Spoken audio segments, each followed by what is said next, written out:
Hello বন্ধুরা, তোমরা কেমন আছো? আশা করি সবাই ভালো আছো। তো আবার চলে আসলাম ইপিসি 4-এর আরেকটা প্র্যাকটিকাম নিয়ে, যেটা হচ্ছে তোমার স্ট্রিম নিয়ে সেলফ স্ট্রিমের উপরে একটা প্র্যাকটিকাম নিয়ে চলে এসেছি।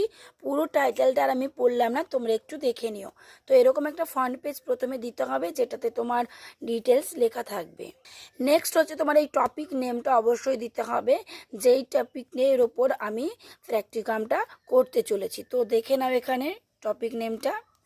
তারপর দিতে হবে এমন একটা সার্টিফিকেট পেজ, যেখানে তোমার ডিটেলস থাকবে আর যেখানে সিগনেচার করবে তোমার মেন্টর স্যার। কৃতজ্ঞতা স্বীকার এখানে দিতে হবে, কৃতজ্ঞতা স্বীকারটা ভালো করে দেখে নাও। তারপরে দিতে হবে সূচিপত্র, যে তোমাদের কলেজের স্যার যে যে রকমভাবে বলেছে সেইভাবে এরকম সূচিপত্র দিতে হবে। তাই এখানে দেখো আত্মমর্যাদা কি সেই সম্পর্কে একটুখানি লিখতে হবে।